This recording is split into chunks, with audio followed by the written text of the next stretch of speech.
ರಾಜ್ಯ ದೇಶ ವಿದೇಶಗಳ ಸುದ್ದಿಗಳನ್ನು ಕ್ವಿಕ್ ಆಗಿ ನೋಡ್ಕೊಂಡು ಬರೋಣ ನ್ಯೂಸ್ ಎಕ್ಸ್‌ಪ್ರೆಸ್‌ನಲ್ಲಿ. ಪರಪ್ಪನ ಅಗ್ರಹಾರ ಜೈಲಿನಲ್ಲಿ ದರ್ಶನ್ ಬಿಂದಾಸ್ ಲೈಫ್ ಅನುಭವಿಸ್ತಾ ಇದ್ದಾರಾ ಎಂಬ ಪ್ರಶ್ನೆ ಮೂಡುತ್ತಿದೆ.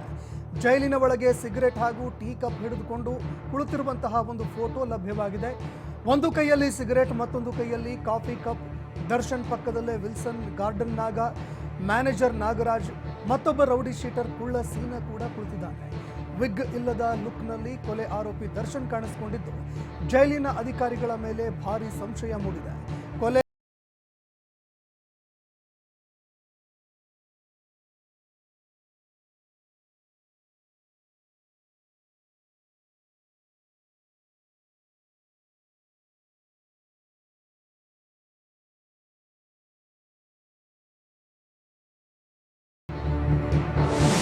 ರಾಜ್ಯದ ಮಾಜಿ ಸಿಎಂ ಒಬ್ಬರ ಅಶ್ಲೀಲ ವಿಡಿಯೋ ಶೀಘ್ರ ಕಾಂಗ್ರೆಸ್ ಶಾಸಕ ಆನಂದ ನ್ಯಾಮಗೌಡ ಬಾಂಬ್ ಸಿಡಿಸಿದ್ದಾರೆ.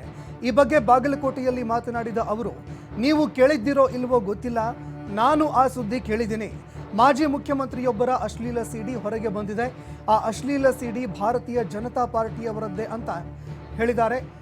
ನ್ಯಾಮಗೌಡ ಹೊಸ ಬಾಂಬ್ ಕೂಡ ಸಿಡಿಸಿದ್ದಾರೆ. ಮತ್ತೊಂದು ಅಶ್ಲೀಲ ಸಿಡಿ ರಿಲೀಸ್ ಆಗುತ್ತೆ ಅಂತ ಅವರು ಹೊಸ ಬಾಂಬ್ ಸಿಡಿಸಿದ್ದಾರೆ. ಹೊಸ ಸುದ್ದಿ ಬಂದೈತಿ, ನೀವು ನೋಡಿ, ನೀವು ಕೇಳಿರಿಲ್ಲೋ ಗೊತ್ತಿಲ್ಲ. ಇವತ್ತು ನಾವು ನೋಡಿರುವಂತ ಸುದ್ದಿ ಅದೇನಪ್ಪಾ ಅಂತಂದ್ರೆ, ರಾಜ್ಯದ ಮುಖ್ಯಮಂತ್ರಿ ಆಗಿರ್ತಕ್ಕಂಥ ಒಬ್ಬ ವ್ಯಕ್ತಿ ಅವನ ಅಶ್ಲೀಲ ಸಿಡಿ ಹೊರಗೆ ಬರೋದೈತೆ ಅಂತ ಹೇಳಿ ಇವತ್ತು ಸುದ್ದಿ. ಆ ಅಶ್ಲೀಲ ಸಿಡಿ ಮತ್ತೆ ಭಾರತೀಯ ಜನತಾ ಪಕ್ಷದವನೇ, ಭಾರತೀಯ ಜನತಾ ಪಕ್ಷದ ಮುಖ್ಯಮಂತ್ರಿ ಆಗಿರ್ತಕ್ಕಂಥ ವ್ಯಕ್ತಿದ ಅಶ್ಲೀಲ ಸಿಡಿ ಅತಿ ಶೀಘ್ರದಲ್ಲಿ ಬಿಡುಗಡೆ ಆಗ್ತೈತಿ ಅಂತ ಹೇಳಿ ಇವತ್ತು ಸುದ್ದಿ ಕೇಳಿ ನಾನು. ಇವತ್ತು ರಾಜ್ಯಪಾಲರ ಪ್ರಾಸಿಕ್ಯೂಷನ್ ವಿಚಾರವಾಗಿ ಬಿಜೆಪಿ ಜೆಡಿಎಸ್ ವಿರುದ್ಧ ಮಾಜಿ ಶಾಸಕ ಆನಂದ ನ್ಯಾಮಗೌಡ ಕಿಡಿಕಾರಿದ್ದಾರೆ. ಬಾಗಲಕೋಟೆಯಲ್ಲಿ ಮಾತನಾಡಿದ ಅವರು, ಅಧಿಕಾರಕ್ಕೆ ಬರಬೇಕು ಅಂತಿದ್ರೆ ನಮ್ಮ ಸರ್ಕಾರ ಕೊಟ್ಟ ಯೋಜನೆಗಳಿಗಿಂತ ಕಾರ್ಯಕ್ರಮಗಳನ್ನು ನೀವು ಕೊಡಿ. ಸಿಎಂ ಸಿದ್ದರಾಮಯ್ಯ ಅವರ ಪತ್ನಿ ಎಲ್ಲೂ ಕೂಡ ಕಾಣಿಸಿಕೊಂಡವರಲ್ಲ. ಅಂತಹ ತಾಯಿ ವಿರುದ್ಧ ನೀವು ಆರೋಪ ಮಾಡ್ತಾ ಇದ್ದೀರಿ. ನಿಮಗೆ ಮಾನ ಮರ್ಯಾದೆ ಅನ್ನೋದೇ ಇಲ್ವೋ? ನಿಮ್ಮ ಪಕ್ಷದ ಹಿಂದಿನ ಸಿಎಂ ಬಿಎಸ್ವೈ ತರ ಚೆಕ್ ಮೂಲಕವಾಗಿ ಲಂಚ ಪಡೆದಿಲ್ಲ. ಇವತ್ತು ಬಿಜೆಪಿ ಜೆಡಿಎಸ್ನವರಿಗೆ ಏನು ನೈತಿಕತೆ ಇದೆ? ಅಕ್ರಮ ಗಣಿಗಾರಿಕೆ ಪ್ರಕರಣದಲ್ಲಿ ಎಚ್ಡಿಕೆ ಭಾಗಿಯಾಗಿದ್ದಾರೆ. ಬಿಜೆಪಿ ಜೆಡಿಎಸ್ ಮಾಜಿ ಸಚಿವರುಗಳು ಸಾಕಷ್ಟು ಅವರ ಹಗರಣಗಳು ಕೂಡ ಇದ್ದಾವೆ. ಇಂಥವರೆಲ್ಲ ನಮ್ಮ ಸ್ವಚ್ಛ ಮನಸ್ಸಿನ ಸಿದ್ದರಾಮಯ್ಯ ವಿರುದ್ಧ ಆರೋಪ ಮಾಡ್ತಾ ಇದ್ದೀರಿ ಅಂತ ತೀವ್ರ ವಾಗ್ದಾಳಿ ನಡೆಸಿದ್ದಾರೆ. ನಿಮ್ಮ ಯಡಿಯೂರಪ್ಪನವರಲ್ಲಿ ಚೆಕ್ ಮುಖಾಂತರ ಲಂಚ ಪಡ್ಕೊಂಡಿಲ್ಲ ನಮ್ಮ ನಾಯಕರು, ನಿಮ್ಮವರನ್ನು ಭ್ರಷ್ಟಾಚಾರ ಮಾಡಿಲ್ಲ ನಮ್ಮ ನಾಯಕರು. ಇವತ್ತು ಬಿಜೆಪಿ ಅವ್ರಿಗೆ ಏನು ನೈತಿಕತೆ ಅದ? ಇವತ್ತು ಜೆಡಿಎಸ್ ಅವ್ರಿಗೆ ಏನು ನೈತಿಕತೆ? ಯಡಿಯೂರಪ್ಪನವರು ಲಂಚ ಪಡ್ಕೊಂಡು ಜೈಲಿಗೆ ಹೋಗಿರ್ತಕ್ಕಂಥ ಘಟನೆಗಳನ್ನ ನಾವು ನೋಡಿದ್ದೀವಿ. ಕುಮಾರಸ್ವಾಮಿ ಅವರು ಆ ಗಣಿಗಾರಿಕೆಯಲ್ಲಿ ಅನುಮತಿಯನ್ನು ಕೊಟ್ಟಿರ್ತಕ್ಕಂಥದ್ದನ್ನ ನಾವು ಕೇಳಿದ್ವಿ. ಇವತ್ತು ಅನೇಕ ಜನ ಬಿಜೆಪಿ ಮತ್ತು ಜೆಡಿಎಸ್ ಶಾಸಕರುಗಳು ತಮ್ಮ ಅಧಿಕಾರದ ಅವಧಿಯಲ್ಲಿ ಹಲವಾರು ಹಗರಣಗಳನ್ನು ಮಾಡಿದ್ದಾರೆ. ನಿಮ್ಮ ಯಡಿಯೂರಪ್ಪನವರಲ್ಲಿ ಚೆಕ್ ಮುಖಾಂತರ ಲಂಚ ಪಡ್ಕೊಂಡಿಲ್ಲ ನಮ್ಮ ನಾಯಕರು.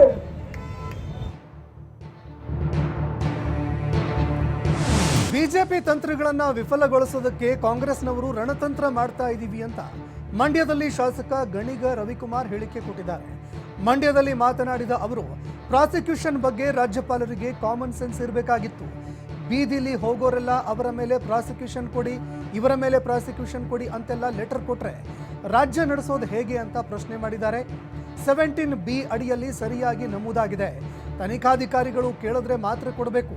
ಈ ಕಾನೂನು ಮಾಡಿದ್ದೇ ಬಿಜೆಪಿಯವರು. ಈಗ ರಸ್ತೆಯಲ್ಲಿ ಹೋಗೋರೆಲ್ಲ ಮುಖ್ಯಮಂತ್ರಿ ಮೇಲೆ ತನಿಖೆ ಮಾಡಬೇಕು ಅಂತ ಲೆಟರ್ ಕೊಟ್ರೆ ಹೇಗೆ?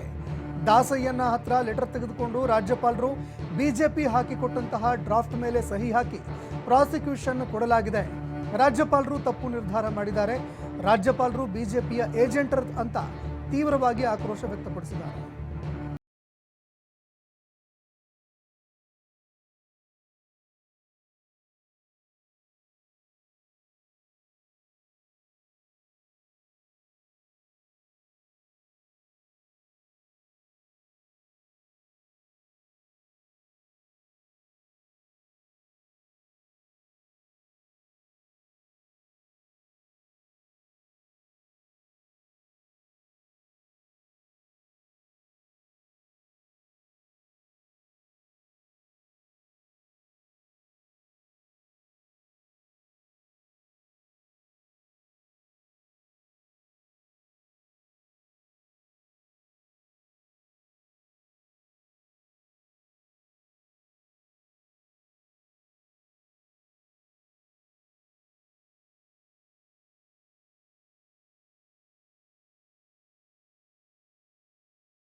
ಪೊಲೀಸ್ ಕಮಿಷನರ್ಸ್ಗೆ ನಿನ್ನೆ ಸಹ ಹೇಳಿದ್ದೇನೆ, ಮತ್ತು ಹೆಚ್ಚಾಗಿ ಅದಕ್ಕಿಂತೆಲ್ಲ ಜಾಸ್ತಿಯಾಗಿ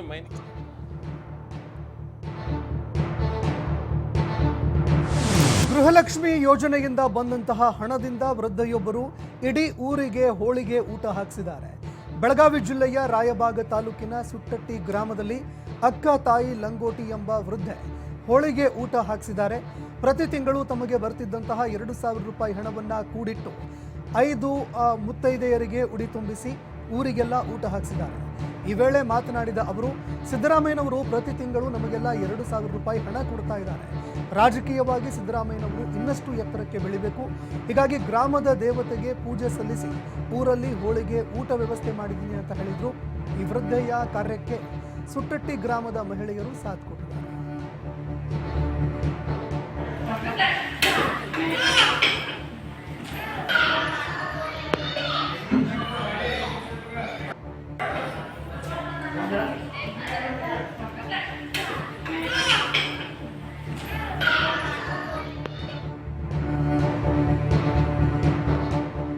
ಶಿಗ್ಗಾಂವಿ ಕ್ಷೇತ್ರದಿಂದ ಭರತ್ ಬೊಮ್ಮಾಯಿ ಸ್ಪರ್ಧೆ ಮಾಡೋದಿಲ್ಲ, ಟಿಕೆಟ್ ಕೂಡ ಕೇಳಿಲ್ಲ ಅಂತ ಹುಬ್ಬಳ್ಳಿಯಲ್ಲಿ ಸಂಸದ ಬಸವರಾಜ ಬೊಮ್ಮಾಯಿ ಸ್ಪಷ್ಟೀಕರಣ ಕೊಟ್ಟಿದ್ದಾರೆ. ಶಿಗ್ಗಾಂವಿ ಸವಣೂರು ಕ್ಷೇತ್ರದ ಜನ ಭರತ್ಗೆ ಟಿಕೆಟ್ ಕೊಡೋದಕ್ಕೆ ಒತ್ತಡ ಕೂಡ ತಂದಿಲ್ಲ.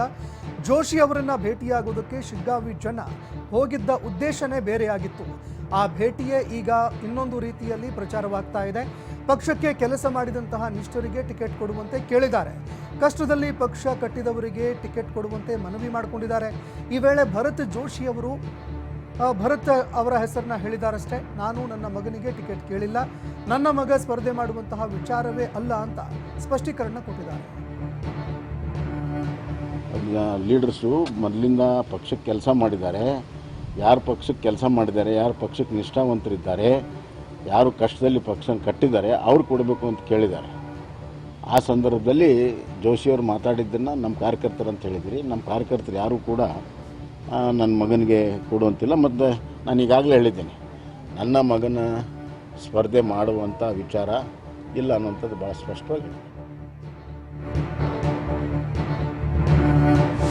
ಕುಮಾರಸ್ವಾಮಿಯವರ ಸ್ವಕ್ಷೇತ್ರದ ಜನರು ಕಳೆದ 2 ಬಾರಿ ಆಶೀರ್ವಾದ ಮಾಡಿ ಗೆಲ್ಲಿಸಿದ್ದಾರೆ. ಹಾಗಾಗಿ ಪಕ್ಷದ ಧ್ವನಿಯಾಗಿ ಪಕ್ಷದ ಕಾರ್ಯಕರ್ತನಾಗಿ ಕೆಲಸ ಮಾಡೋದು ನನ್ನ ಜವಾಬ್ದಾರಿ ಅಂತ ಯುವ ಘಟಕದ ಜೆಡಿಎಸ್ ಅಧ್ಯಕ್ಷ ನಿಖಿಲ್ ಕುಮಾರಸ್ವಾಮಿ ಹೇಳಿಕೆ ಕೊಟ್ಟಿದ್ದಾರೆ. ಬೆಂಗಳೂರಿನಲ್ಲಿ ಮಾತನಾಡಿದ ಅವರು, ಸಂಡೂರು, ಶಿಗ್ಗಾಂವಿ, ಚನ್ನಪಟ್ಟಣ ಉಪಚುನಾವಣೆ ಶೀಘ್ರದಲ್ಲೇ ಘೋಷಣೆ ಆಗತ್ತೆ. ಆ ಹಿನ್ನೆಲೆಯಲ್ಲಿ ಪಕ್ಷದ ನಾಯಕರು ಮುಖಂಡರಿಗೆ ಜವಾಬ್ದಾರಿ ಕೊಟ್ಟು ಕೆಲಸ ಮಾಡಬೇಕು ಅಂತ ವಿಶ್ವಾಸ ವ್ಯಕ್ತಪಡಿಸಿದ್ದಾರೆ. ಪಕ್ಷದ ಕಾರ್ಯಕರ್ತರ ಧ್ವನಿಯಾಗಿ ಕೆಲಸ ಮಾಡ್ತಕ್ಕಂಥದ್ದು ಒಬ್ಬ ಕಾರ್ಯಕರ್ತನಾಗಿ ನನ್ನ ಜವಾಬ್ದಾರಿ. ಹಾಗಾಗಿ ಅತಿ ಶೀಘ್ರದಲ್ಲೇ ಬಹುಶಃ ನಮ್ಮೆಲ್ಲರ ನಿರೀಕ್ಷೆಯಂತೆ ಸಂಡೂರು, ಶಿಗ್ಗಾಂವಿ ಮತ್ತು ಚನ್ನಪಟ್ಟಣದಲ್ಲಿ ನಡಿಬೇಕಾಗಿರ್ತಕ್ಕಂಥ ಉಪಚುನಾವಣೆ ದಿನಾಂಕ ಬಹುಶಃ ಅತಿ ಸಮೀಪದಲ್ಲೇ ಪ್ರಕಟ ಆಗುತ್ತೆ ಅಂತಕ್ಕಂಥದ್ದು ನಾವು ಕೂಡ ಸುದ್ದಿಯನ್ನು ಕೇಳ್ತಾ ಇದ್ದೇವೆ.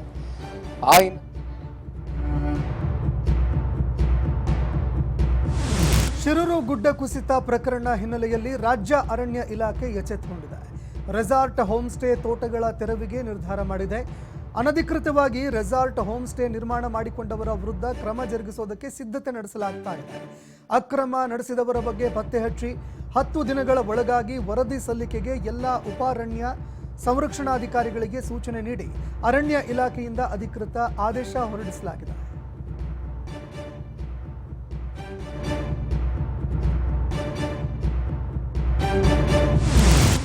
ಜಮೀನು ಒತ್ತುವರಿ ಮಾಡಿದ್ದಾರೆ ಅಂತ ಆರೋಪಿಸಿ ಮನೆಯನ್ನ ನೆಲಸಮ ಮಾಡಿರುವಂತಹ ಘಟನೆ ಬೆಳಗಾವಿ ಜಿಲ್ಲೆಯ ಗಣೇಶಪುರದ ಲಕ್ಷ್ಮಿ ಟೆಕ್ನಲ್ಲಿ ನಡೆದಿದೆ.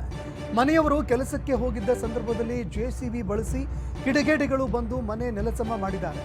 ಮನೆ ಮಾಲೀಕರಾದಂತಹ ಪುಷ್ಪಾ ಗಂಗರಾಜ್ ಚಿಮರೋಲ್ ಅವರು ಕೆಲಸದಿಂದ ಮಧ್ಯಾಹ್ನ ಊಟಕ್ಕೆ ಬಂದಂತಹ ಸಂದರ್ಭದಲ್ಲಿ ಈ ವಿಚಾರ ಗೊತ್ತಾಯಿತು.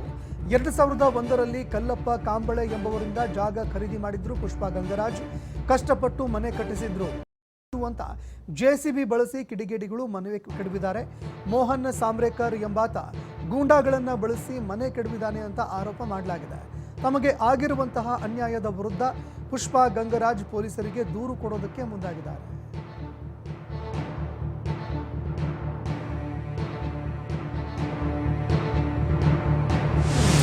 ಪಬ್ನಲ್ಲಿ ಕನ್ನಡದ ಹಾಡುಗಳನ್ನು ಹಾಕುವಂದಿದ್ದಕ್ಕೆ ಸಿಬ್ಬಂದಿ ಉಡಾಫೆ ಉತ್ತರ ಕೊಟ್ಟಿದ್ದಾರೆ. ಬೆಂಗಳೂರಿನ ಕೋರಮಂಗಲ ಪಬ್ ಒಂದರಲ್ಲಿ ಸೌತ್ ಇಂಡಿಯಾ ಹಾಡುಗಳನ್ನು ಹಾಕೋದಕ್ಕೆ ಗ್ರಾಹಕರು ಕೇಳಿದ್ರು. ಇದೇ ವೇಳೆ ಪಬ್ ಸಿಬ್ಬಂದಿ ಹಿಂದೇಟು ಹಾಕಿದ್ದಾರೆ. ಇಂಗ್ಲಿಷ್ ಬಿಟ್ಟು ಬೇರೆ ಹಾಡುಗಳನ್ನು ಹಾಕೋದಿಲ್ಲ ಅಂತ ಪಬ್ ಮಹಿಳಾ ಸಿಬ್ಬಂದಿ ಹೇಳಿದ್ದಾರೆ. ಈ ಬಗ್ಗೆ ವಿಡಿಯೋ ಮಾಡೋದಕ್ಕೆ ಗ್ರಾಹಕರು ಮುಂದಾಗಿದ್ದಾರೆ.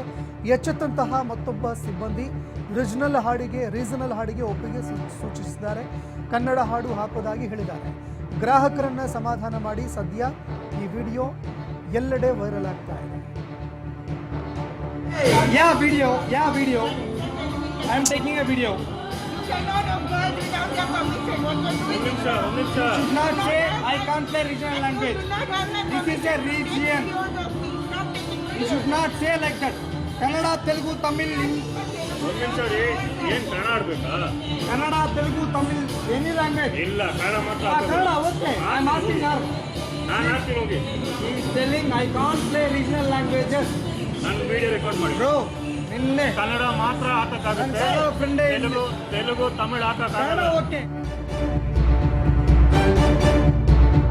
ಬೆಂಗಳೂರಿನಲ್ಲಿ ಕ್ಯಾಬ್ ಚಾಲಕ ಆತ್ಮಹತ್ಯೆಗೆ ಶರಣಾಗಿದ್ದಾನೆ. ಕಾವೇರಿಪುರದ ನಿವಾಸದಲ್ಲಿ ಫ್ಯಾನಿಗೆ ನೇಣು ಬಿಗಿದುಕೊಂಡು ಅರುಣ್ ಕುಮಾರ್ ಆತ್ಮಹತ್ಯೆ ಮಾಡಿಕೊಂಡಿದ್ದಾರೆ. ಈ ಘಟನೆಯಿಂದಾಗಿ ಮಗನ ಶವದ ಮುಂದೆ ಕಣ್ಣೀರಿಡುತ್ತಾ 78 ವರ್ಷದ ತಾಯಿ ಸರಸ್ವತಿ ಕೊನೆಯುಸಿರೆಳೆದಿದ್ದಾರೆ. ಈ ಸಂಬಂಧ ಕಾಮಾಕ್ಷಿಪಾಳ್ಯ ಪೊಲೀಸ್ ಠಾಣೆ ವ್ಯಾಪ್ತಿಯಲ್ಲಿ ಪ್ರಕರಣ ದಾಖಲಾಗಿದೆ.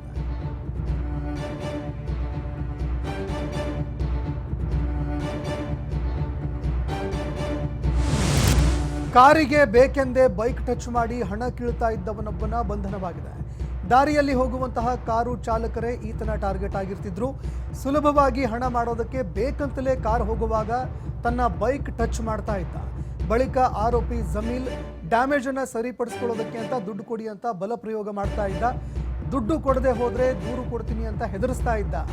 ರಾಜ್ಯದ ಹಲವಾರು ಠಾಣೆಗಳಲ್ಲಿ ಈತನ ಮೇಲೆ ಒಟ್ಟು 17 ಪ್ರಕರಣಗಳು ದಾಖಲಾಗಿದ್ದು ಜಮೀಲ್ನಿಂದ 30,000 ಹಣ ರೂಪಾಯಿ ವಶಕ್ಕೆ ಪಡೆದುಕೊಂಡು ಜಯನಗರ ಪೊಲೀಸರು ಬಂಧಿಸಿದ್ದಾರೆ.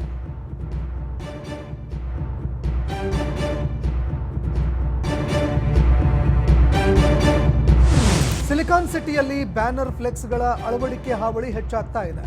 ಅದರಲ್ಲೂ ಶಾಸಕರಿಂದಲೇ ಪಾಲಿಕೆ ನಿಯಮ ಉಲ್ಲಂಘನೆ ಆಗಿದೆ. ವಿಜಯನಗರದಲ್ಲಿ ನಿರ್ಮಿಸಿರುವ ಹೈಟೆಕ್ ಮಾರುಕಟ್ಟೆ ಉದ್ಘಾಟನೆ ಹಿನ್ನೆಲೆ ಮೆಜೆಸ್ಟಿಕ್ನಿಂದ ವಿಜಯನಗರಕ್ಕೆ ಹೋಗುವಂತಹ ರಸ್ತೆಯುದ್ದಕ್ಕೂ ಶಾಸಕ ಪ್ರಿಯಾ ಕೃಷ್ಣ ಹಾಗೂ ಕೃಷ್ಣಪ್ಪ ಅವರ ಅಧಿಕೃತ ಫ್ಲೆಕ್ಸ್ಗಳನ್ನು ಹಾಕಲಾಗಿತ್ತು. ಆದರೂ ಕೂಡ ಪಾಲಿಕೆ ಅಧಿಕಾರಿಗಳು ಮಾತ್ರ ಫ್ಲೆಕ್ಸ್ ಬ್ಯಾನರ್ ತೆರವು ಮಾಡ್ತಿಲ್ಲ. ಇದರಿಂದ ರಸ್ತೆಯ ಪಕ್ಕದಲ್ಲಿರುವಂತಹ ಅಂಗಡಿಗಳನ್ನು ಮುಂಗಟ್ಟಿನವರು ಹಿಡಿಶಾಪ ಹಾಕ್ತಿದ್ದಾರೆ.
ಮುಂದುವರಿಯುತ್ತೆ ವಿರಾಮದ ಬಳಿಕ. ದಕ್ಷಿಣ ಕನ್ನಡ ಜಿಲ್ಲೆಯ ಬೆಳಾಲು ಗ್ರಾಮದ ನಿವೃತ್ತ ಶಿಕ್ಷಕ ಎಸ್ಪಿ ಬಾಲಕೃಷ್ಣ ಭಟ್ ಹತ್ಯೆಗೈದ ಆರೋಪಿಗಳನ್ನು ಪೊಲೀಸರು ಬಂಧಿಸಿದ್ದಾರೆ. ಆಸ್ತಿ ವಿಚಾರಕ್ಕೆ ಅಳಿಯ ರಾಘವೇಂದ್ರ, ಕದಿಲಾಯ ಮೊಮ್ಮಗ ಮುರಳೀಕೃಷ್ಣ ಸೇರಿ ಬಾಲಕೃಷ್ಣ ಭಟ್ ಅವರನ್ನ ಕೊಚ್ಚಿ ಕೊಲೆ ಮಾಡಿರುವುದು ತನಿಖೆ ವೇಳೆ ಬಯಲಾಗಿದೆ. ಇನ್ನು ಕೊಲೆ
ಸತತ 31 ವರ್ಷಗಳಿಂದ ತಲೆಮರೆಸಿಕೊಂಡಿದ್ದ ಆರೋಪಿಯನ್ನ ಪತ್ತೆ ಹಚ್ಚುವಲ್ಲಿ ಬೆಳಗಾವಿ ಪೊಲೀಸರು ಯಶಸ್ವಿಯಾಗಿದ್ದಾರೆ.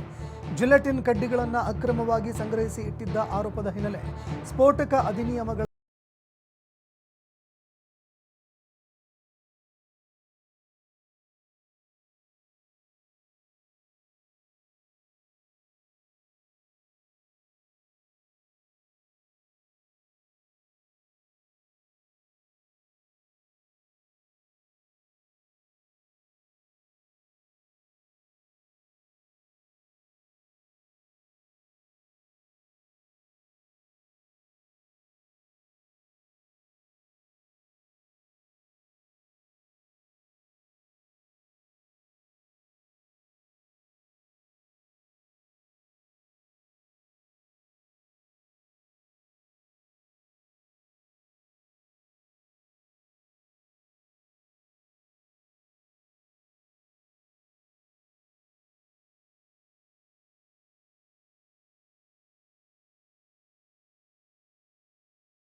ಅರೆಸ್ಟ್ ಮಾಡಲಾಗಿದೆ.